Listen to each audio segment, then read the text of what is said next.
Il y a un an, au cours de ce mois, en ces mêmes lieux solennels du Palais de la République du Bénin, c'était à notre demande que nous avons été reçus. Et par la grâce de Dieu, certaines de nos doléances ont trouvé satisfaction. Qu'Allah vous en soit reconnaissant. Amen.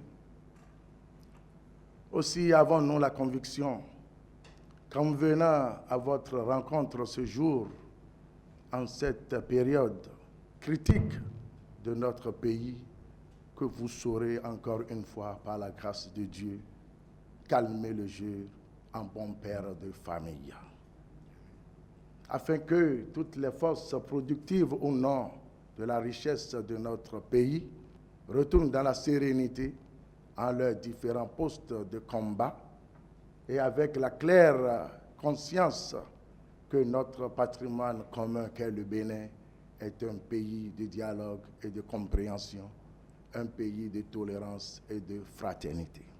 Excellence, Monsieur le Président de la République, nous vous remercions et vous félicitons beaucoup pour tous les efforts que vous déployez nuit et jour pour faire amorcer le développement de notre pays. Comme vous l'aviez dit une fois dans cette salle, il serait inconcevable qu'un chef d'État puisse ne pas vouloir le bien-être du peuple qu'il a élu à sa tête.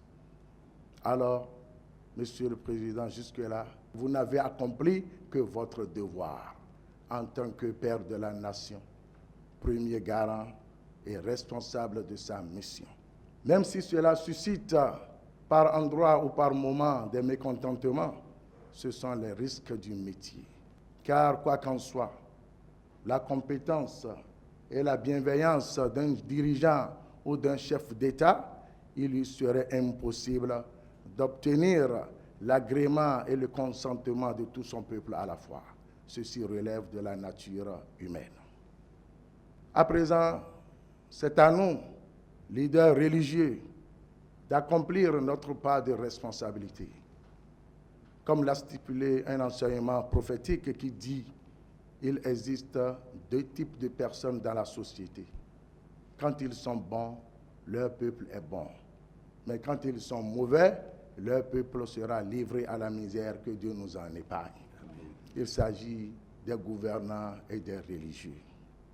Donc, quand les religieux et les politiciens se rencontrent, ils ont droit à la vérité et à la sincérité. Car Dieu les a placés au devant de la scène de quiétude et de l'abondance de leur peuple. Alors, selon les principes islamiques, nous, communauté musulmane, avons le devoir d'obéir et de suivre aux ordres de notre Seigneur Allah et à ceux de notre illustre prophète Mohammed sallallahu alayhi wa sallam, paix et bénédiction de Dieu soit sur lui, et enfin respecter les décisions et lois de ceux qui détiennent le pouvoir parmi nous, appelés gouvernement ou État, sans désobéir à notre Seigneur.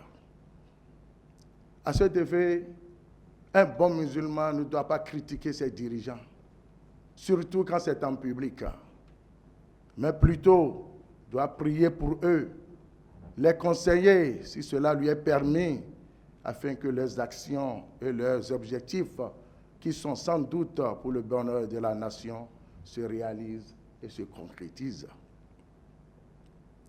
Excellence, Monsieur le Président de la République, conformément aux prescriptions de notre saint et noble Coran, il ne nous convient pas de conseiller un dirigeant en public, à plus forte raison un chef d'État.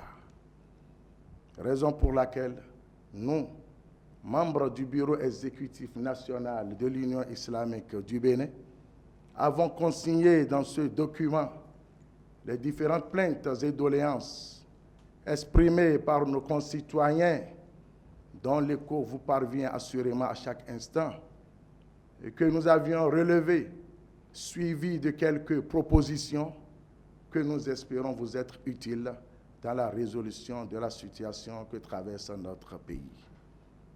Pour finir, Excellence, Monsieur le Président de la République, nous souhaiterions mettre en place, avec votre permission, un comité de conseil au niveau de chaque confession ou une plateforme impliquant, regroupant toutes les confessions religieuses et à laquelle vous voudrez bien accorder, Monsieur le Président, quelques moments de concertation pour discuter des questions liées plus à la société qu'à la politique, afin que vous puissiez réussir votre mission en toute facilité et en toute quiétude, comme nous vous l'aurions souhaité.